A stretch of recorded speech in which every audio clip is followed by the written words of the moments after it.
भद्रं कर्णेभिः शृणुयाम देवा भद्रं पश्येमाक्षभिर्जत्राः स्थिरैरङ्गैस्तुष्ट्वा घुंसस्तनोभिरव्यसेम देवहितं यदायुः।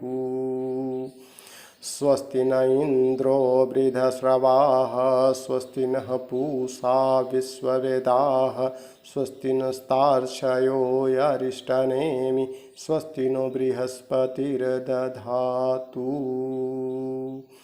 ओम शांति शांति शांति। साथियों, आज स्वाध्याय हम सत्संग के क्रमांक 140 में लगभग 5 माह होने जा रहे हैं, जिसमें हर दिन हमारे सम्मुख नए नए वक्ता नए नए विषय लेकर आते हैं। और आज हमारे बीच में आदरणीय सुभाषचंद्र सिंह, जो एडिशनल जनरल मैनेजर बीएसएनएल में हैं, उनका विषय है आज प्राणायाम के चमत्कार, जो पार्ट 1 लेंगे। और इससे पूर्व में भी आपने ईशापनिषद, प्रश्नोपनिषद, सुंदरकांड और भी कई विषय लिए। अब मैं आदरणीय बागी जी से निवेदन करता हूं कि 2 शब्द आदरणीय सिंह साहब के विषय बताएं। आदरणीय बागी जी। सर प्रणाम, सभी को प्रणाम। स्वाध्याय एवं चिंतन क्रम का आज 140वां दिन है और आज का विषय है प्राणायाम के चमत्कार भाग 1। आज के हमारे माननीय वक्ता हैं श्रद्धेय एस.सी. सिंह साहब, जो advance level telecom training centre, जिसे हम एल्ट सेंटर के नाम से जानते हैं, उसमें अधिकारी हैं। और वास्तव में यदि देखा जाए तो यह सिंह साहब की कुशलता ही है कि विभागीय व्यस्तताएं और आधिकारिक कार्यकलापों का सफल निष्पादन करते हुए भी भारतीय संस्कृति और धर्मशास्त्र के गूढ़ रहस्यों पर सिंह साहब की जबरदस्त पकड़ है। श्री एस.सी. सिंह साहब को हिंदू धर्म के पुरातन ग्रंथों, वेद, उपनिषद, पुराण और अन्य सभी आध्यात्मिक ग्रंथों का विशद ज्ञान है। और उनके इसी ज्ञान के फलस्वरूप सिंह साहब के पूर्व भी जो व्याख्यान हुए हैं, उनसे हम सब बहुत लाभान्वित हुए हैं और सभी ने उनको बहुत सराहा है। आज के माननीय वक्ता श्री एस.सी. सिंह साहब का हम स्वागत करते हैं और स्वाध्याय एवं चिंतन समूह के समस्त श्रोताओं की तरफ से इन्हें बहुत बहुत साधुवाद। आज का विषय है प्राणायाम, प्राण प्लस आयाम। वैसे इसका शाब्दिक अर्थ देखा जाए तो श्वसन को लंबा करना या प्राण या जीवनी शक्ति को लंबा करना है। प्राण या जीवनी शक्ति के आयाम या विस्तार को ही प्राणायाम कहलाते हैं और यह प्राण शक्ति का प्रवाह व्यक्ति को जीवन शक्ति प्रदान करता है। अब मैं अत्यंत आदर के साथ आज के माननीय वक्ता श्रद्धेय श्री एस.सी. सिंह साहब को उनके संबोधन सारगर्भित उद्बोधन के लिए आमंत्रित करता हूं। श्रद्धेय एस.सी. सिंह साहब। थैंक यू सर, धन्यवाद बागी जी। अब बिना कोई समय गंवाए हम लोग सीधे प्रणाम करते हैं उस परम चेतना को, जिसकी कृपा से, विशेष आशीर्वाद से हम लोग एक दिशा में आगे की तरफ बढ़ रहे हैं। तो गुरु मंत्र गायत्री महामंत्र के साथ में हम लोग उस परम चेतना को प्रणाम करें, फिर आगे बढ़ चलें। ओम भूर्भुवः स्वाहा तत्सवितुर्वरेण्यं भर्गो देवस्य धीमहि धियो यो नः प्रचोदयात्।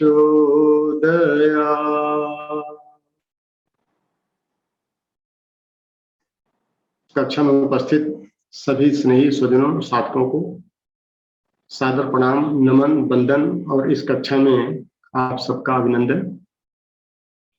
अब हम लोग अगले 1 घंटा तक इस विषय पर मिलजुल करके चर्चा करें, जिस पर आदरणीय बागेश जी ने कहा है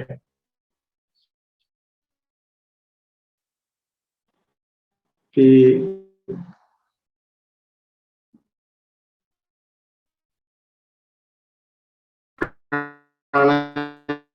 तो सबसे पहले हम लोग ये देखें कि चमत्कार क्या चीज है।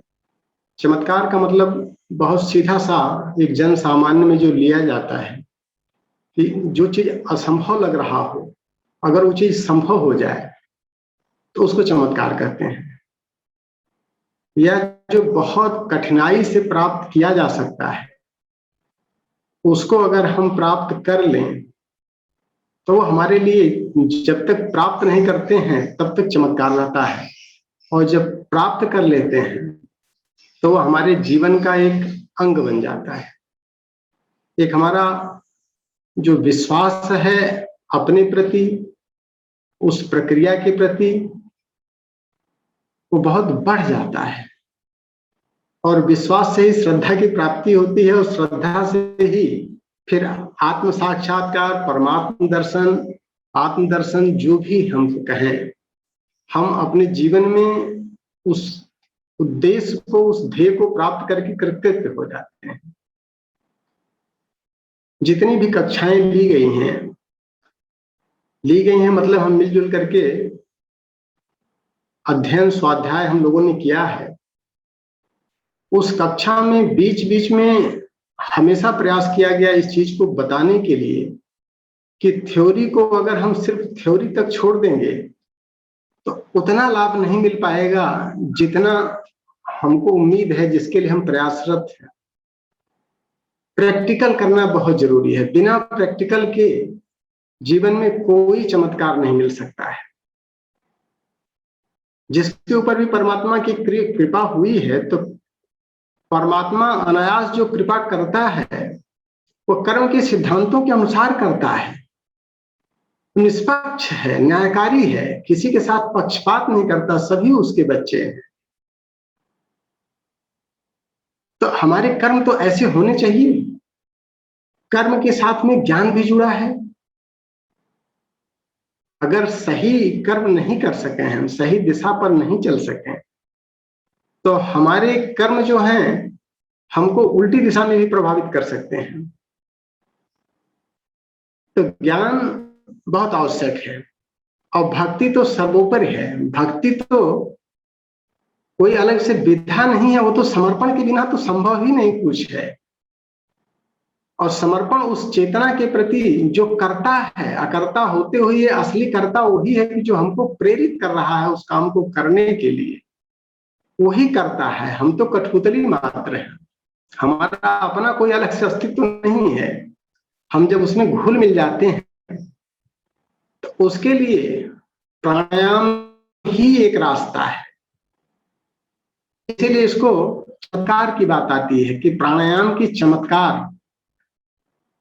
तो चूंकि एक कक्षा थोड़ा सा छोटी पड़ रही थी, इसलिए ये आज विचार आया कि इसको अगर 2 भाग में कर लिया जाए तो इतना महत्वपूर्ण विषय कि जो सबके लिए उपयोगी है। हम सभी प्राणायाम करते हैं, उसमें कोई ऐसा नहीं है कि जो प्राणायाम के बिना जी सकता है।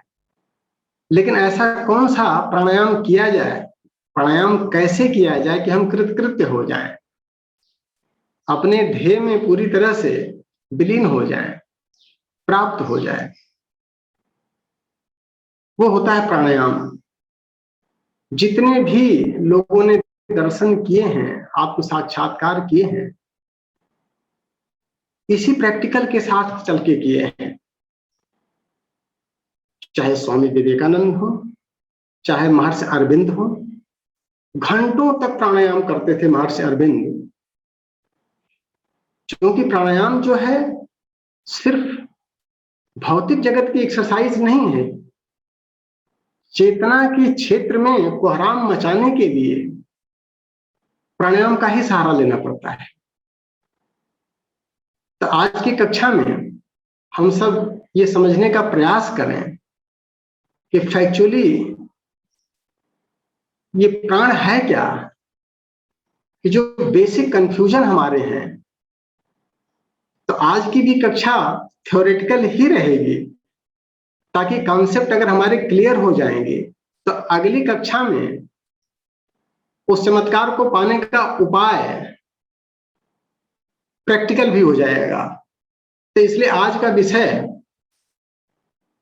अगेन फिर थ्योरेटिकल। और बार बार थ्योरी पढ़ने का मतलब जो होता है कि ज्ञान हमारा थोड़ा सा, ज्ञान का मतलब यहाँ सूचना से, अनुभव से नहीं अभी है अभी हमारा जो थ्योरेटिकल कॉन्सेप्ट है वो क्लियर हो जाए। थ्योरी अगर क्लियर हो जाएगी तो प्रैक्टिकल आसान हो जाएगा, लेकिन थ्योरी पर ही अगर हम छोड़ देंगे तो फायदा उतना नहीं मिलेगा। तो भिखारी की तरह से हमको 1 पैसे 2 पैसे ही हमारे कटोरे में आएगा, रुपए नहीं आ पाएंगे। रुपए के लिए प्रैक्टिकल करना पड़ेगा। बहुत क्लियर है, सबने किया है, अगर हमको भी वो पाना है तो हमको प्रैक्टिकल करना पड़ेगा। तो थोड़ा सा ये देखा जाए कि प्राण जो है, इसकी बेसिक फिलॉसफी आ जाए, प्राण है क्या चीज। प्राण अगर शब्द की बात की जाए, एक उपसर्ग और एक प्रत्यय, ये दोनों एक एक जुड़ करके ही प्राण बना है। प्र उपसर्ग है, और प्र हमेशा उपसर्ग अधिकांशतः उपयोग होता है प्रधानता के निमित्त, और अन बोलते हैं जीवनी शक्ति को। तो प्रधान जीवनी शक्ति, मुख्य जीवनी शक्ति, जीवनी शक्तियां तो तमाम हैं, उसमें प्रधान जो है, सर्वश्रेष्ठ जो है, उसके लिए प्र शब्द लगाया गया है। तो प्राण जो है सर्वश्रेष्ठ जीवनी शक्ति है। साधक को थोड़ा सा कंफ्यूजन होता है कि प्राण को वायु समझ लेता है, वही भ्रम हो जाता है। प्राण वायु चूंकि शब्द उपयोग होता है, उपयोग में सामान्यतः प्राण वायु शब्द लिया जाता है, और प्राण के ढेर सारे गुण वायु के गुण से मिलते जुलते हैं। इसीलिए साधक वायु को ही प्राण समझ बैठता है, प्राण को ही वायु समझ बैठता है। तो दोनों में क्या समानता है और दोनों में भेद क्या है, उसको जानने की आवश्यकता है। शुरुआती दौर पर साधक को वायु ही बना करके प्राण का अभ्यास कराया जाता है। तो जो वो श्वसन क्रिया करता है या ब्रीदिंग एक्सरसाइज करता है, उसी को प्राणायाम समझ बैठता है। तो उससे कुछ फायदा तो होगा, फायदा जरूर होगा, लेकिन जितना उसको उम्मीद है वो फायदा नहीं हो पाएगा। उसके लिए अपने बेसिक कॉन्सेप्ट को क्लियर करना जरूरी पड़ेगा। तो वायु में और प्राण में क्या अंतर, समानता क्या है, पहले ये देखें। वायु भी एक जीवनी शक्ति है। वायु में जो तत्व हैं, नाइट्रोजन है, ऑक्सीजन है, हाइड्रोजन है, CO2, CO, जितने भी आपके तत्व हैं गैसियस कंटेंट्स, उसमें ऑक्सीजन जो है वो भी एक जीवनी शक्ति है। लेकिन जो हमारे जीवन का आधार है वो ऑक्सीजन नहीं, प्राण है। ऑक्सीजन के बिना भी जोगी जी सकता है, लेकिन प्राण के बिना जोगी नहीं जी सकता। इसीलिए जो उच्च स्तरीय योगिक क्रियाएं की जाती हैं, समाधि, 27 तरह की समाधियों की बात आई है। तो 27 तरह की समाधि में एक समाधि चेतना की इसकी होती है, प्राण की होती है, कि अगर प्राण पर नियंत्रण हो जाता है तो फिर जीने के लिए ऑक्सीजन की आवश्यकता नहीं रह जाती है। प्राण को बचाने के लिए, जीवन को बचाने के लिए प्रधान प्राण की आवश्यकता होती है, अनिवार्य होता है। ऑक्सीजन आवश्यक तो है, अनिवार्य नहीं। लेकिन साधारण आदमी के लिए ऑक्सीजन ही प्राण है। तो दोनों प्रवाहित होते हैं, वायु भी प्रवाहित होती है, प्राण भी गतिशील भी होता है और सेंटर्ड भी होता है। दोनों को हम सामान्य अवस्था में यूज करते हैं।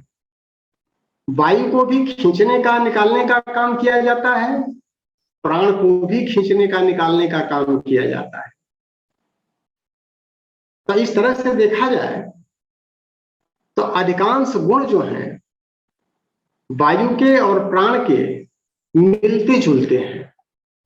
लेकिन अगर हम तत्व पर जाते हैं, उसके मूल पर जाते हैं, तो मूल पर कभी कभी हम लोग ये स्टेटमेंट सुनते हैं कि जहां पर विज्ञान समाप्त होता है वहां से अध्यात्म शुरू होता है।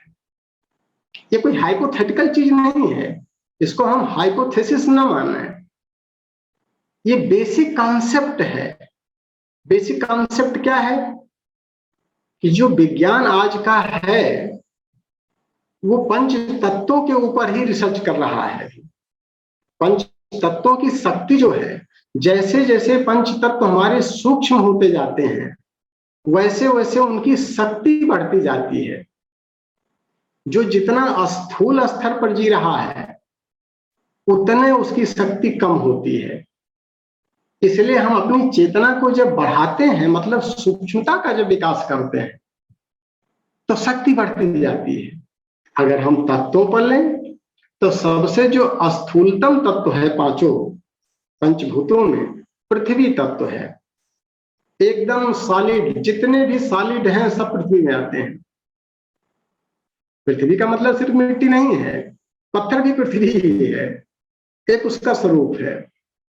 और वही चीज थोड़ा सा और अगर सूक्ष्म हो जाती है तो लिक्विफाई हो जाती है, तो प्रवाहित होने लगती है, उसको जल कहते हैं।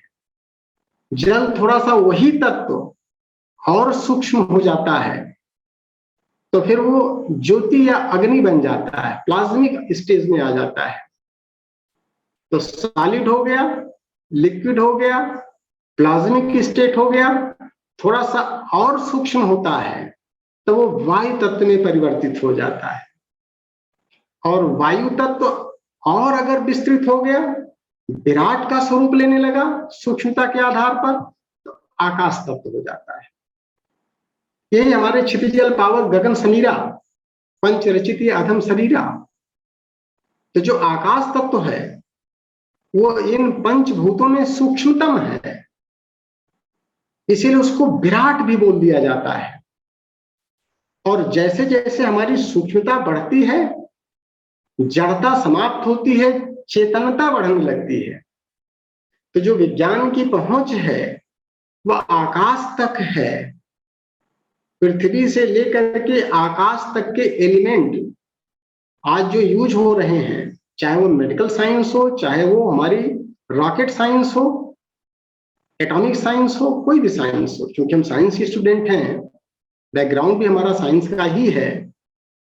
तो विज्ञान की पहुंच अभी तक आकाश तत्व तक ही है, और उसके बाद जो सूक्ष्मता शुरू होती है उसको वैज्ञानिक नाम देते हैं मेटाफिजिक्स, पैरासाइंस, जिस पर कुछ कुछ इंडिकेशन करते हैं, कुछ ऐसा होता है, कुछ वैसा होता है। वहां से अध्यात्म शुरू हो जाता है। अध्यात्म की शुरुआत ही आकाश से ऊपर से शुरू होती है। आकाश से सूक्ष्म जो है उसको क्या बोलते हैं? मन। अगर हम आकाश में आते हैं तो आकाश, एक तो जो आकाश हम देख पा रहे हैं अपने इन ज्ञान चक्षुओं से, वो आकाश, उससे और आगे अगर चेतनात्मक पर स्तर पर जाते हैं तो फिर महाकाश, जिसके अंदर विश्व ब्रह्मांड समाया हुआ है, वो भी जड़ात्मक है। और जब चेतना के स्तर पर जाने लगते हैं तो घटाकाश, मठाकाश, चित्ताकाश, फिर चिदाकाश का नंबर आता है। ये सब गुणबोधक है। ये सब चेतना के विभिन्न आयाम हैं जो अध्यात्म की टर्मिनोलॉजी में यूज किए जाते हैं। उसी चिदाकाश को योगस्थ बोलते हैं, स्थित प्रज्ञता बोलते हैं,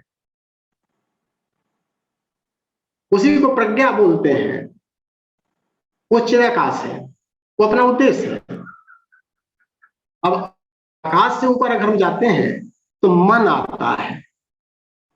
मन के ऊपर किसका नियंत्रण है? बुद्धि का। बुद्धि और सूक्ष्म हो जाती है कि जो मन के ऊपर नियंत्रण करती है। और बुद्धि के ऊपर कौन नियंत्रण करता है? प्राण, चेतना।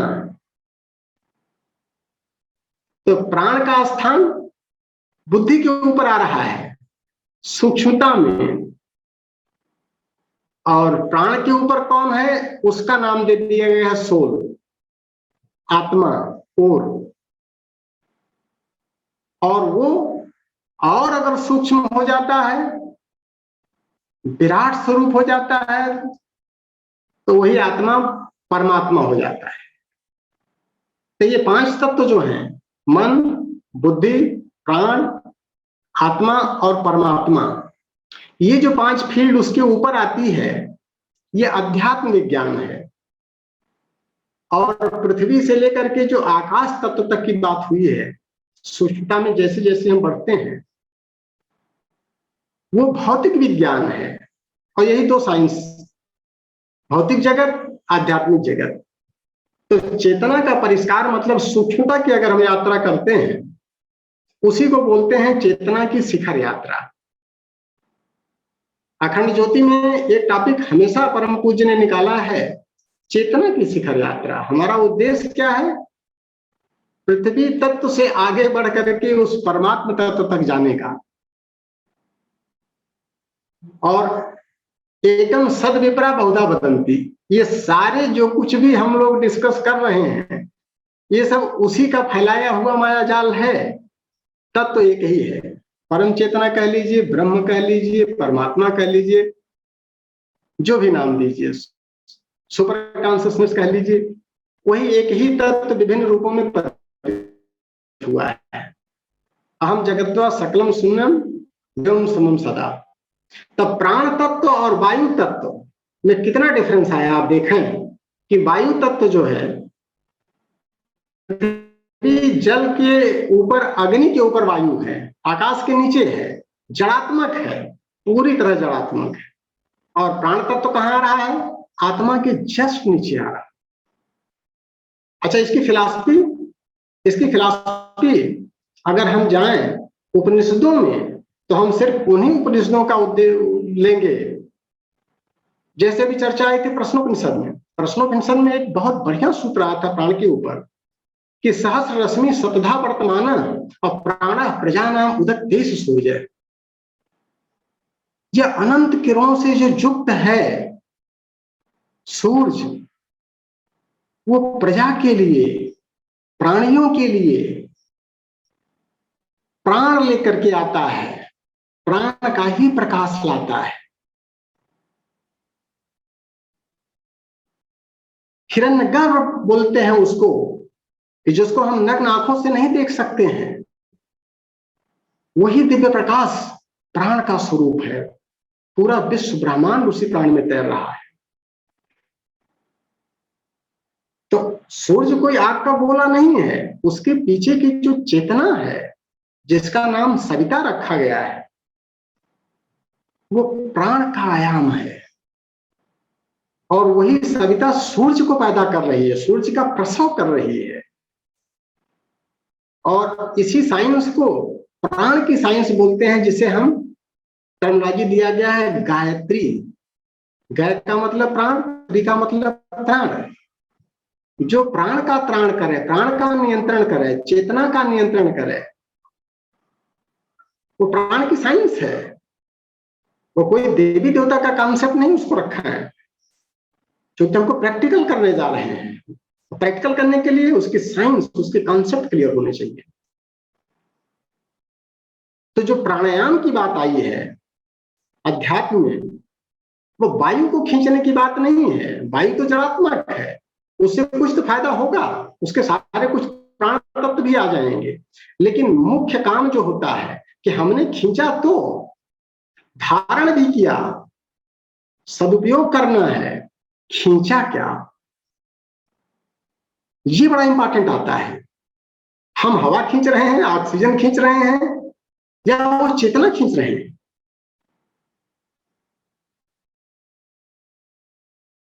अगर हम पातंजल के अष्टांग योग उसमें बात करते हैं, अष्टांग योग की, राजयोग की बात करते हैं, वो पूरा प्राणायाम ही है। यम से लेकर के समाधि तक वो खाली प्राणायाम है और कुछ नहीं है। चेतना की एक्सरसाइज है। जो उसके शुरुआती दौर के 5 होते हैं, यम, नियम, आसन, प्राणायाम, प्रत्याहार,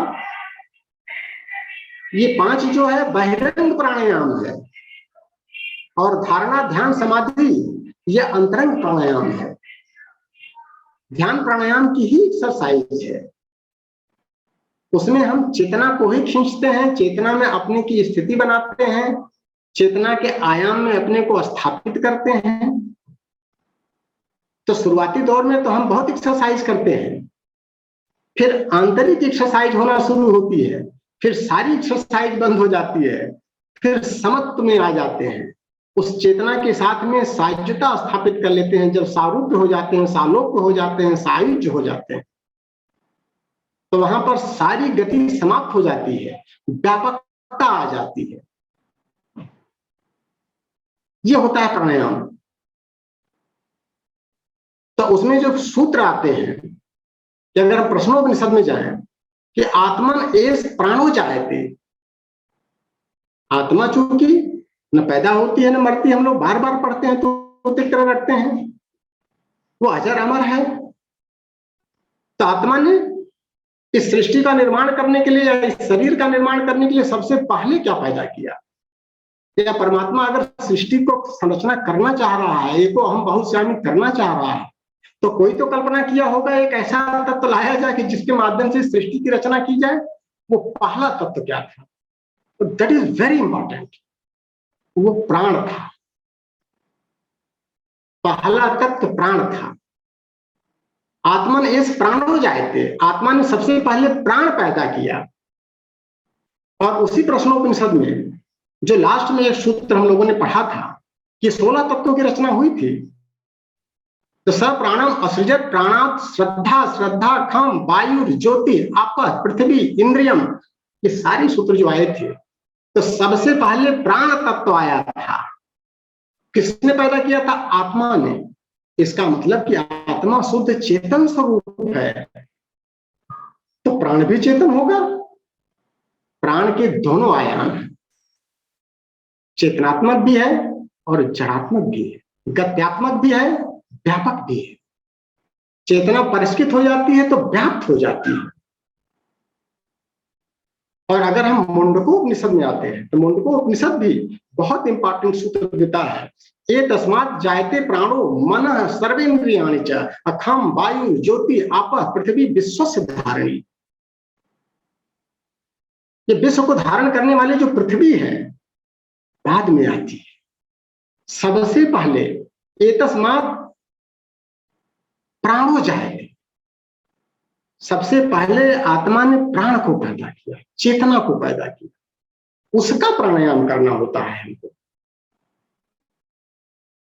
तो इस तरह से अगर देखा जाए तो जो भी चर्चा की गई थी कि आत्मा से प्राण आया, प्राण से बुद्धि, बुद्धि से मन, मन से आकाश, फिर वायु, फिर ज्योति, फिर जल, फिर पृथ्वी, फिर पूरे लोगों का निर्माण हुआ। तो जितने भी ग्रंथ हैं, जो भी हमारे उपनिषद आए हैं, अधिकांश में यही क्रम है। उसमें आगे पीछे क्रम रखे गए हैं, लेकिन इस पर लगभग सभी सहमत हैं।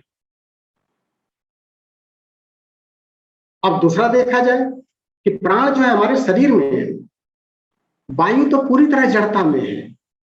अब अगर सूर्य पैदा कर रहा है प्राण को, सविता पैदा कर रहा है, तो यहां 2 तरह के प्राणों को हम लेके चले अगर, तो कॉन्सेप्ट ज्यादा क्लियर होगा। सविता का जो प्राण है वो समष्टिगत प्राण है। अगर आत्मा पैदा कर रही है तो परमात्मा को थोड़ा अलग कर लीजिए। आत्मा का विराट रूप परमात्मा, तो परमात्मा जो है वो समष्टिगत प्राण रखा है और आत्मा व्यष्टिगत प्राण पैदा कर रही है।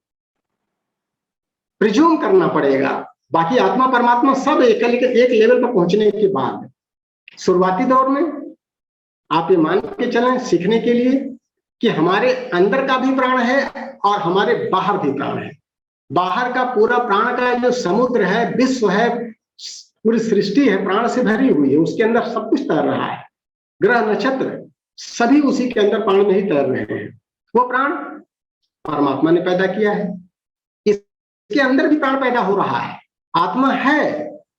अब वो प्राण कैसे पैदा होता है उसकी साइंस अपने को जानना है कि प्राण जो हमारे बॉडी के अंदर है, हम सभी जानते हैं, बायो इलेक्ट्रिक सिग्नल जनरेट करता है।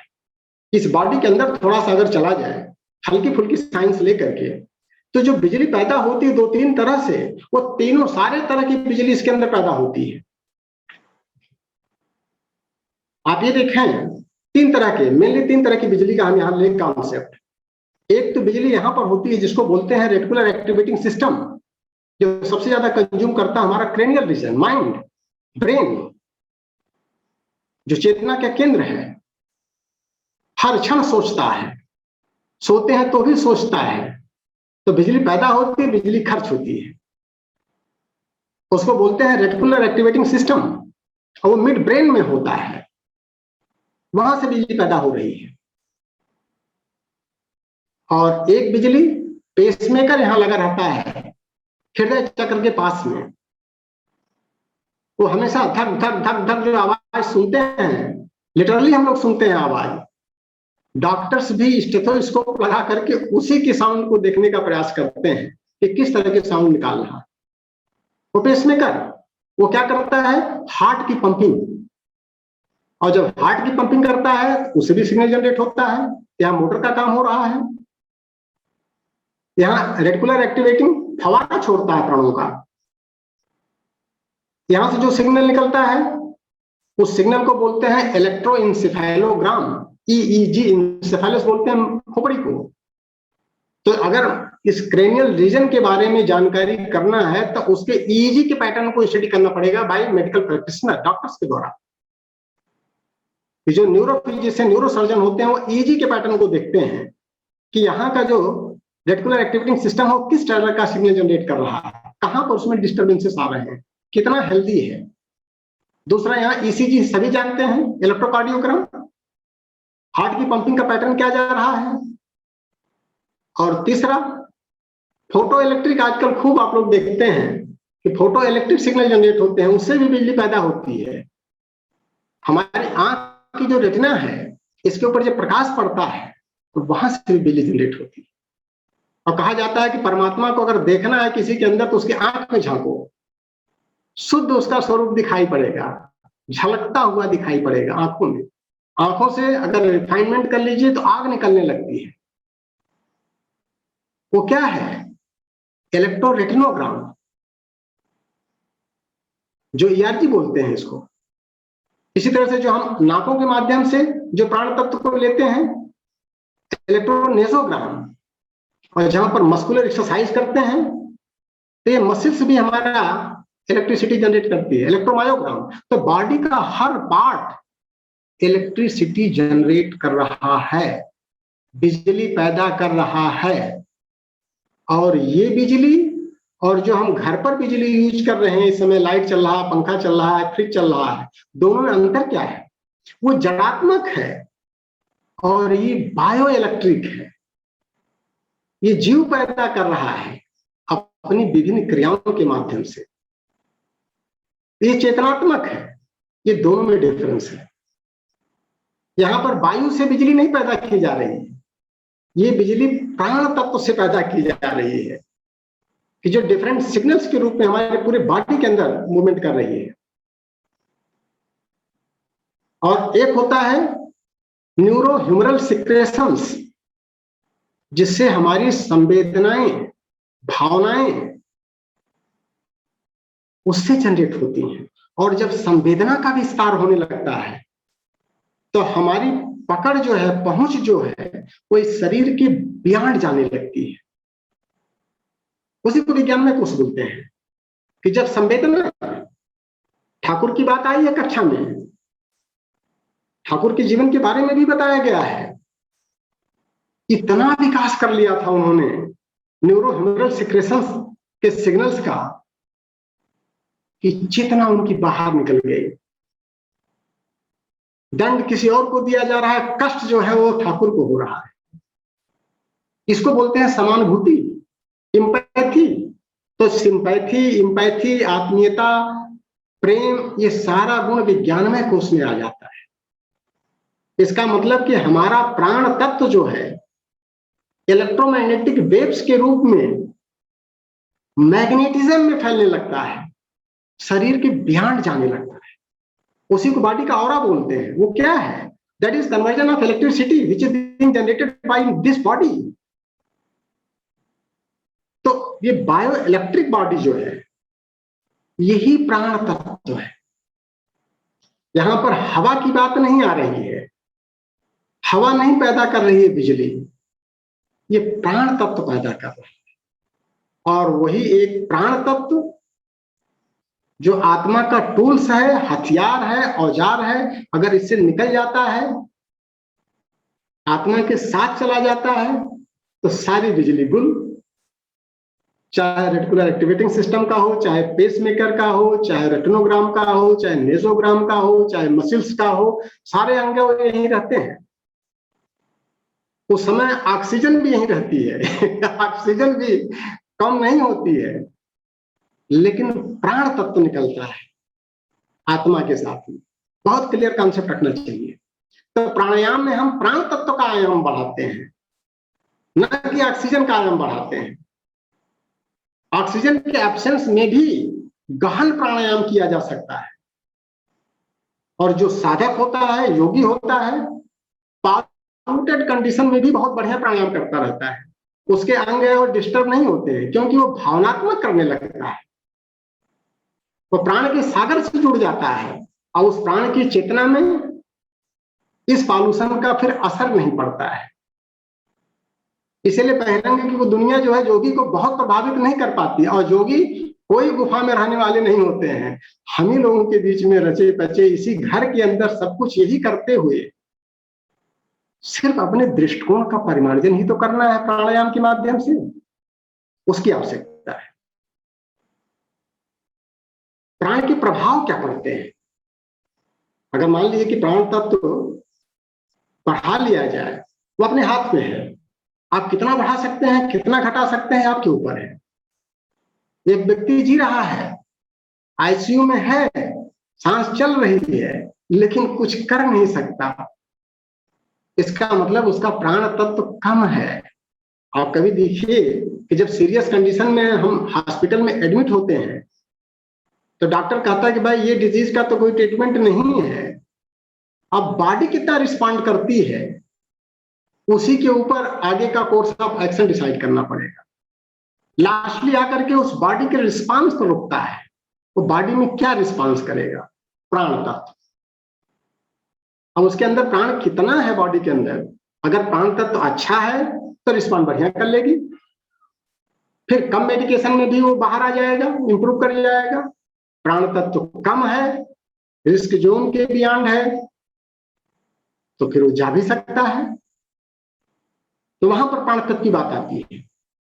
इसका मतलब सिर्फ सांस चलते रहना ही स्वस्थ होने की निशानी नहीं है। शरीर में कोई रोग नहीं है, इसका मतलब हम स्वस्थ वाली बात नहीं है। सर्टिफिकेट नहीं दिया सकता कि आप स्वस्थ हैं। स्वस्थ का रोग से बहुत संबंध नहीं है। शरीर तो स्वस्थ है, लेकिन क्रियाशील कितना है, कितना एक्टिव है, उस पर निर्भर करता है। उसमें प्रतिभा कितनी है, जागरूकता कितनी है, उत्साह कितना है, उमंग कितना है, कितना बैलेंस माइंड है उसका, कितना ब्रिलियंसी उसके अंदर है। जिसका कोई समाधान नहीं, उसके पास सारा समाधान बैठा हुआ। वो भी तो एक व्यक्ति हमारी तरह से, आपकी तरह से है। क्या चीज उसके अंदर ज्यादा है, अनुभव बहुत ज्यादा है। ये सारे प्राण के ही विभिन्न रूप हैं, और ये सब चीजें हमारी आंखों में चमक, हमारे चेहरे की चमक, हमारे चेहरे पर मुस्कान, एक दिव्यता का जो तेज आता है, भाव आता है, वही जब बॉडी के ऊपर आता है तो उसको ओज बोलते हैं, उसको बोलते हैं ओजस्वी है। और अगर वही प्राण तत्व कहीं क्रेनियल रीजन को अगर ब्रिलियंट कर दिया, तो उसकी प्रतिभा, उसकी योग्यता, उसका अनुभव, उसका ज्ञान पराकाष्ठा पर है। जिसका कोई सोल्यूशन नहीं है, उसके पास सोल्यूशन होगा, वो चमत्कार कर सकता है। क्यों? क्योंकि उसका प्राण तत्व ज्यादा है, पूरे मस्तिष्क को उसने कंट्रोल कर लिया है। और अगर थोड़ा सा और इंप्रूव कर लिया प्राण को, चेतना को और परिष्कृत कर लिया, न्यूरोह्यूमरल सिक्रेशंस को भी एक्टिवेट कर लिया फुल्ली, उसका नियंत्रण कर लिया, तो पूछिए मत, विवेक की पराकाष्ठा, स्थित प्रज्ञता आ जाएगी, योगस्थ हो जाएगा वो। सरलता, सहजता, सौम्यता, बुद्धिमान हो जाएगा, ईमानदार हो जाएगा, उसके अंदर सारे दिव्य गुण आ जाएंगे, दूरदृष्टि हो जाएगी उसके अंदर, प्रेम तत्व उसके अंदर पदार्पण कर जाएगा, प्रेम से लबालब भर जाएगा वो, और आत्मीयता, ममता, करुणा, दया, उदारता, सहानुभूति, समानुभूति, ये सारे उसके अंग अवयव हो जाएंगे। उसकी शरीर एक सीमित दायरे में फिर नहीं रह जाती है, स्पेस की तरह से बाहर फैल जाती है, विस्तार हो जाता है उसका। क्या चीज है वो? प्राण तत्व है। प्राणायाम के माध्यम से उसको पाया जा सकता है, और वही आगे चल करके जब अखंडानंद में हो जाए, सत्य में जीने लगे, पूर्णतः चेतन में आ जाए, अपने को परिमार्जित करके परिवर्तित कर ले, उसी को बोलते हैं आत्म साक्षात्कार, उसी को बोलते हैं ब्रह्म साक्षात्कार, परमात्मा दर्शन। ये सब चेतना के विभिन्न आयाम हैं। तो बेसिक कॉन्सेप्ट क्लियर करके और धीरे धीरे करके हमको पहले बहिरंग की एक्सरसाइज, फिर अंतरंग की एक्सरसाइज, फिर सारी चीजों के परे हो करके एकदम शिथिल, पूरी तरह से शांत, अथाह शांति, अथाह आनंद, जब ये रियलाइज होने लगे व्यक्ति के अंदर, तब कहते हैं कि चेतना की पराकाष्ठा पर प्राणायाम के द्वारा पहुंचा है। ये सिर्फ प्राणायाम की एक्सरसाइज है। जो कुछ भी ध्यान की सारी एक्सरसाइज प्राणायाम की ही है, चेतना की ही एक्सरसाइज है। कि जब सारे मूवमेंट हमारे बॉडी के, माइंड के, सब चीज बैलेंस हो जाती है, थॉट प्रोसेस समाप्त हो जाता है, फिर फुटा कुंभ जल जले समाना, यह तत्व कहो ज्ञानी, वो स्वरूप में आ जाता है। तदा स्वरूप, तदा द्रष्टुम स्वरूपी अवस्था नाम, अपने असली स्वरूप में स्थित हो जाता है, सारी गतियां समाप्त हो जाती हैं। ये तो हमारा ध्येय है। तो इस तरह की जो प्राणवान लोग होते हैं, कभी अगर आपकी उनसे मुलाकात होती है तो बहुत अच्छे लगते हैं वो। आप देखिए कि जो प्राण से लबालब भरा हुआ है, एक छोटा सा नन्हा प्यारा बच्चा, चाहे वो कुत्ते का ही क्यों ना हो, क्योंकि प्राण से लबालब भरा हुआ है, बहुत अच्छा लगता है। और इसी तरह के जब व्यक्तित्व का निर्माण कर लिया जाता है तो सहजता में सारे लोग उसको चाहने लगते हैं। ये इसके प्रभाव होते हैं। और इसी प्राण का, इसके माध्यम से जो सबसे बड़ा चमत्कार हम करने की बात कर रहे हैं, वो आत्मा के ऊपर पड़े हुए कुसंस्कारों को हटाना, उच्छेदित करना, यद्वा तद्वा, जैसे तैसे भी हो, अगर उनको हम उच्छेदित कर सकें और सुसंस्कारों को स्थापित कर सकें, यही उद्देश्य प्राणायाम का होता है। इसके 4 स्टेज होते हैं। पहले स्टेज को बोलते हैं ध्वस्ती, जो पूरी तरह से ध्वस्त कर देता है हमारे सारे कुसंस्कारों को, जो हमारी दुष्प्रवृत्तियां हैं, जिसको हमने पाल के रखा है जन्म जन्मांतर की। इसी प्राणायाम के माध्यम से प्राण तत्व को अंदर से भी लेते हैं, बाहर से भी लेते हैं, उसको खींचते हैं, उसका इसके अंदर धारण करते हैं। संधारण कैसे करते हैं? और फिर उसका सदुपयोग करते हैं और कुसंस्कारों को बाहर निकालते हैं। तो ध्वस्ती का मतलब पूरी तरह से कुसंस्कारों को ध्वस्त करने की स्टेज पहली होती है प्राणायाम की। और दूसरी स्टेज प्राप्ति। प्राप्ति का मतलब सुसंस्कारों को हमने स्थापित कर दिया, एक जगह खाली किए तो दूसरा भर दिए। शाम को भोजन किए, सवेरे मल का विसर्जन आवश्यक है, अनिवार्य है। अगर मल का विसर्जन नहीं करेंगे तो फिर विष तत्व पैदा होने लगेगा। जो शाम को अमृत था सवेरे विष बन जाएगा। तो विष को निर्गत करना वो ध्वस्ती हो गया। और जब विष निर्गत हो गया तो उसमें अच्छी चीजों को भरना है, उसको प्राप्ति बोलते हैं। और जब अच्छी चीज आ जाती है तो फिर संबित हो जाता है व्यक्ति, सम्यक चेतना में आने लगता है। और उसके बाद चौथी स्टेज आती है प्रसाद की, कि जो ध्येय है वो प्रसाद के स्वरूप में उसको मिल जाता है, उसी को चमत्कार बोलते हैं। ये 4 स्टेजेस में जाता है। जो फायदे की बात आई है, तो परम पूज्य गुरुदेव ने एक सूत्र दिया है कि अगर हम प्राण तत्व को बढ़ा लें, चेतना के लेवल पर जा करके उसके स्तर को ऊंचा कर लें, प्राण परिशोधन कर लें, तो क्या फायदा मिलेगा। 5 फायदा बताया उन्होंने, और वो हमारे जीवन के लिए चमत्कार है, और उस पर चूंकि हम प्रैक्टिकल कर रहे हैं और बहुत फायदा मिल रहा है, अपने सारे काम करते हुए प्रैक्टिकल प्रतिदिन करना पड़ता है। क्या क्या फायदा है। ऐश्वर्यम पुरुषार्थश्च तेजो यशस्तथा। ऐश्वर्य, पुरुषार्थ, तेज, ओज और यश, ये 5 चीज आदमी को प्राणमय कोश के परिमार्जन से मिल जाता है। ऐश्वर्य, ऐश्वर्य क्या है। परमात्मा का एक नाम ईश्वर है। ईश्वर का मतलब क्या हुआ। ऐश्वर्य युक्त, एडमिनिस्ट्रेटिव पावर। अगर ऐश्वर्य की मीनिंग आप देखें तो रियल मीनिंग होती है एडमिनिस्ट्रेटिव पावर। और ऐश्वर्य के देवता, देवताओं की जो एक अवधारणा की गई है गुणात्मक है। ऐश्वर्य के देवता किसको माना गया है। विष्णु भगवान को। लक्ष्मी पुरुषार्थ की चेरी, ऐश्वर्यवान है, क्षीर सागर में लेटे हुए हैं। क्यों लेटे हैं। दूध के सागर में क्या कर रहे हैं लेट करके। पूरे सृष्टि को देख रहे हैं जो चल रही है, संचालन कर रहे हैं लेटे लेटे। इसका मतलब कल्पना मात्र से अगर सारी चीजें आपके होने लगे, आपके मुंह से आदेश निकलने के पहले अगर काम होने लगे, इसका मतलब आपके अंदर ऐश्वर्य का गुण आ गया। और आज चूंकि प्राणायाम हम नहीं कर पा रहे हैं, तो हम यही तो कहते हैं कि हमारा बात हमारा बेटा भी नहीं मान रहा है, हमारी बेटी बात नहीं मान रही है, हमारे अपने हमारी बात नहीं मान रहे। इसका मतलब कहीं कहीं ऐश्वर्य की कमी हमारे अंदर।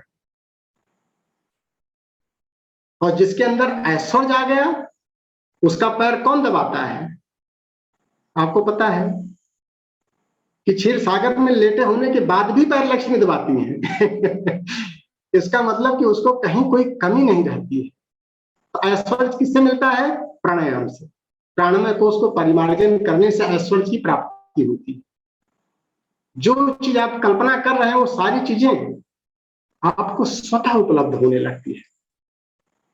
पुरुषार्थ आ जाता है।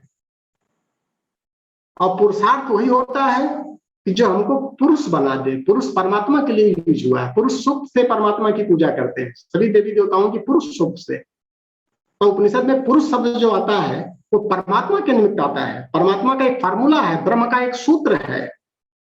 उन 16 सूत्रों के माध्यम से उसकी उपासना की जाती है।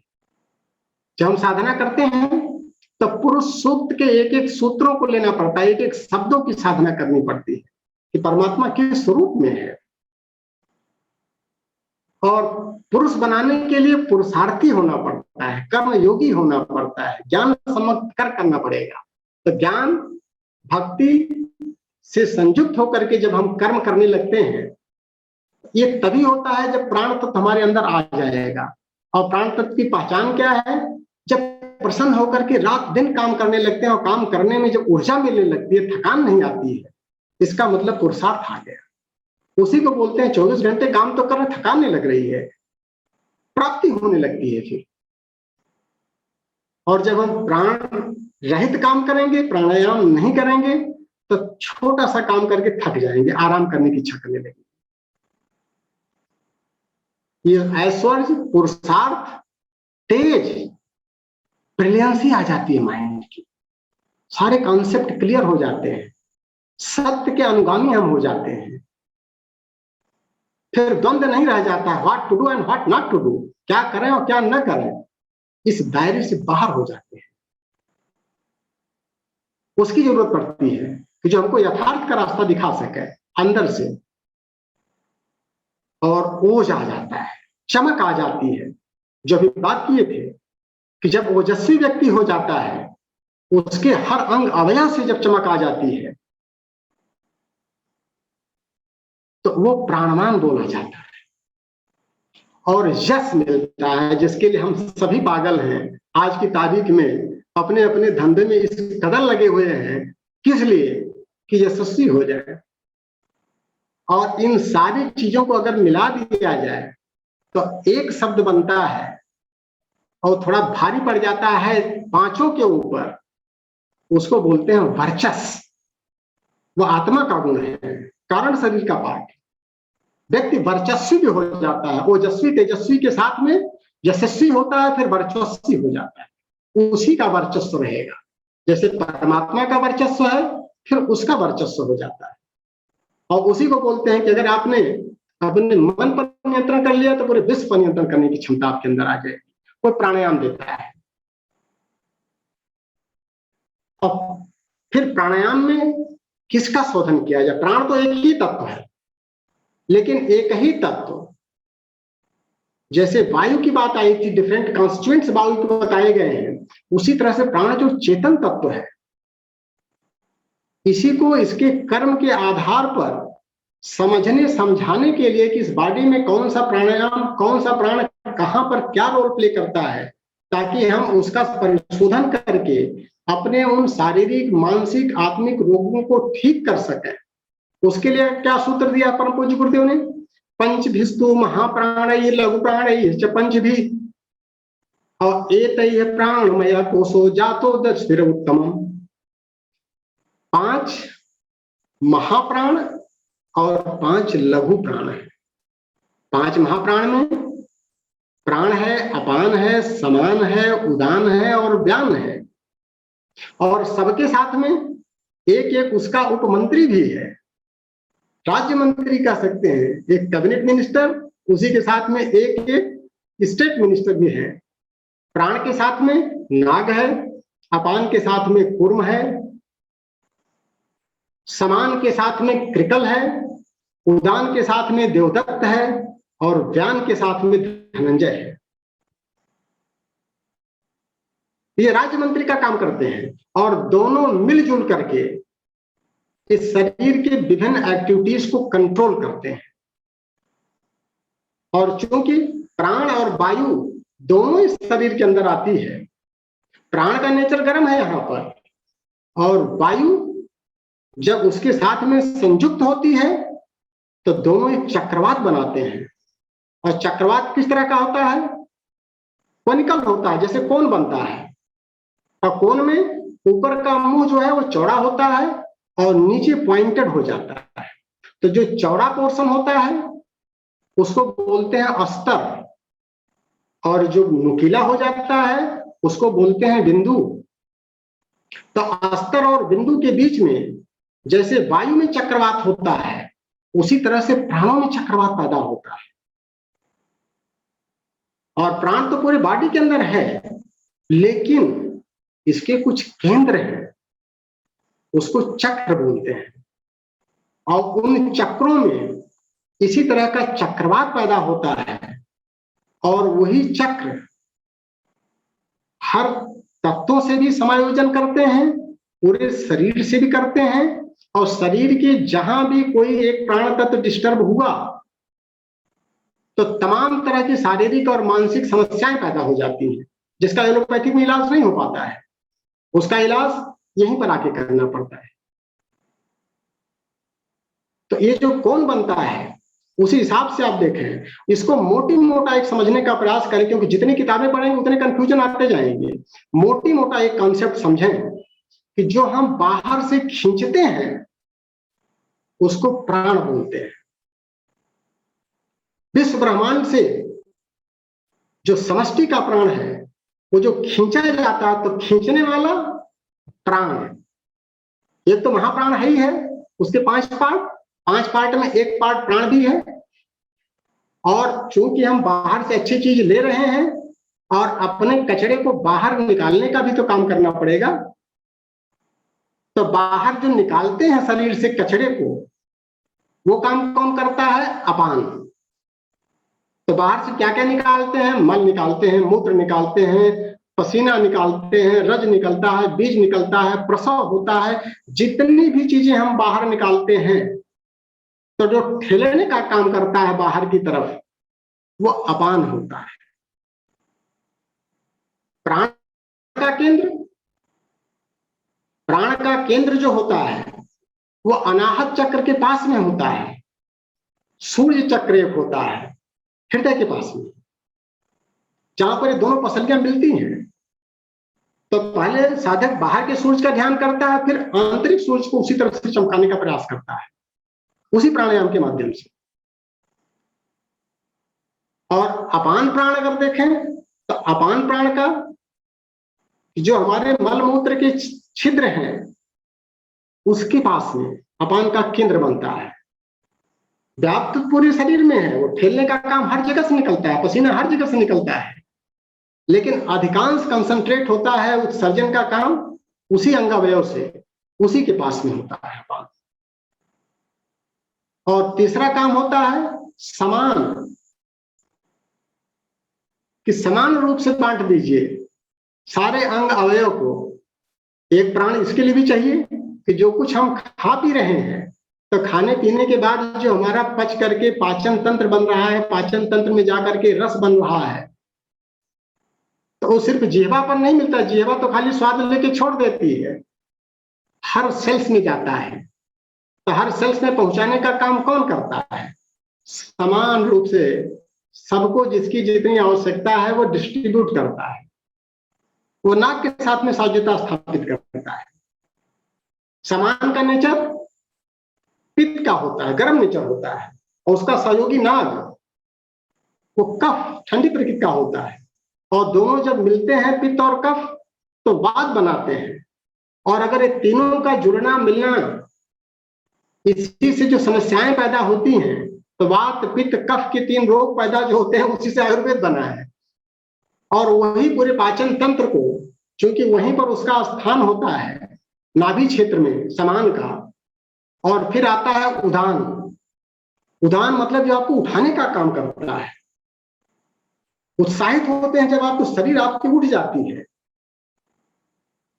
तो लुढ़कते नहीं है, तो जो उठाने का काम करे, प्राण तत्व जो ऊपर उठाता है सारे प्राणों को, उत्तिष्ठ जागृत प्राप्त वरान्य बोधक, ये कौन करता है? उदान। उदान का स्थान कंठ, विशुद्धि चक्र। और 5वां आता है व्यान। व्यान का मिड ब्रेन, आज्ञा चक्र कह सकते हैं, उसके पास में। और व्यान के साथ में साज्यता धनंजय स्थापित करता है। व्यान को कृष्ण बोलते हैं, धनंजय को अर्जुन बोलते हैं। तो जो कृष्ण और अर्जुन का संवाद टोटल हुआ है उसी मिड ब्रेन में हुआ है, उसी आज्ञा चक्र में हुआ है। वहीं पर पूरी गीता लिखी गई है। और देवदत्त के साथ में धनंजय कंठ में है, अस्फुटा ग्रंथि यहां पर है। लक्ष्मी जी पैदा हो जाती हैं तुरंत चरण दबाने के लिए। बस खाली आप इसको देवदत्त को जागृत कर लीजिए और उदान को बढ़ा लीजिए, उत्तिष्ठ जागृत प्राप्त वरान्य बोधक होने लगेगा। और अपान और कुर्म की बात आई है कि जो आपके मूलाधार के पास में है। दाम्पत्य जीवन का टोटल सुख जो हम कल्पना करते हैं वो अपान और कुर्म के साम्यता से होता है। अपान जो है वो पुरुषों में प्रधानता होती है और कुर्म जो है महिलाओं में प्रधानता होती है। और दोनों में अगर साम्य स्थापित ना हो सके तो कितना ही सुंदर जोड़ा क्यों न हो, कितना ही हृष्ट जोड़ा क्यों न हो, उसका दाम्पत्य जीवन में वो सुख आनंद नहीं मिल पाएगा, क्योंकि दोनों की स्थिति अपान और कुर्म पर निर्भर करती है। तो इस तरह से हम देखें, क्योंकि समय की भी मर्यादा हमारी है, तो मोटी मोटा तो ये सारे मिल करके प्राणमय कोष बनाते हैं। अब इनका परिमार्जन करने का जो अभ्यास करना है उसको प्राणायाम करते कहते हैं। प्राणायाम कैसे करेंगे, कैसे प्रभावी होगा? खाली प्राणायाम प्रभावी होगा कि उसका 100 गुना कर लें, वो कैसे किया जाएगा? उसका 1000 गुना कैसे प्रभाव डालेंगे? एकदम चमत्कार कैसे आने लगे? तो इसका प्रैक्टिकल अगली कक्षा में लिया जाएगा। आज का बहुत अच्छा सत्र रहा। और जैसा कि अथर्ववेद में कहा है, प्राणो विराट प्राणो दृष्टि प्राणम सर्व उपासते। प्राण विराट है, सबका प्रेरक है, और इसी से सब उसकी उपासना करते हैं। प्राण ही सूर्य, चंद्र और प्रजापति है। प्रश्नोपनिषद में भी सर कहा गया है कि परमात्मा ने सबसे पहले प्राण की रचना की, इसके बाद श्रद्धा उत्पन्न की, तब उसके बाद आकाश, वायु, अग्नि, जल, पृथ्वी, ये 5 तत्व बनाए। इसके उपरांत मन, इंद्रिय समूह, अन्न, वीर्य, तप, मंत्र आदि इनका निर्माण किया और इसी सबके बाद पर सारे लोक बनाए। तो सर जैसा कि श्री कृष्ण, योगीराज श्री कृष्ण ने कहा है कि योगम कर्मसु कौशलम, मतलब योग से ही कर्मों में कुशलता आती है। वहां चलना। जैसे कि अभी अरविंद भाई साहब ने कहा था कि कछुए की सांस लेने और छोड़ने की गति इंसानों से बहुत ज्यादा दीर्घ है। व्हेल मछली की उम्र का राज भी संभवतः यही है। बड़ और पीपल, इनकी आयु का राज भी शायद संभवतः यही है। और वायु को योग में प्राण ही कहते हैं। श्वसन क्रिया जितनी मंद और सूक्ष्म होगी, उतना ही मंद जीवन क्रिया का क्षय होने का क्रम रहेगा। इसलिए प्राणायाम को अपने नियमित जीवन का हिस्सा बनाना चाहिए। और यही कारण है कि श्वास प्रश्वास का नियंत्रण करना और पर्याप्त समय तक उसको रोक रखना, कुंभक से आयु बढ़ने की संभावना बढ़ जाती है। आज जो आपने ये फाउंडेशन तैयार की है, अगले जो हमारा अंक होगा उसमें आप जब प्रैक्टिकल इन सब चीजों को कराएंगे तो हम सभी लोग वास्तव में बहुत बहुत बहुत उसका लाभ ले पाएंगे। इन्हीं शब्दों के साथ और अगले आपके अंक की शीघ्रता से हम सभी प्रतीक्षा करेंगे। ओम शांति। ओम शांति शांति शांति। Thank you sir, thank you sir. ॐ पूर्णमदः पूर्णमिदं पूर्णात् पूर्णमुदच्यते पूर्णस्य पूर्णमादाय पूर्णमेवावशिष्यते। ॐ शान्तिः शान्तिः शान्तिः।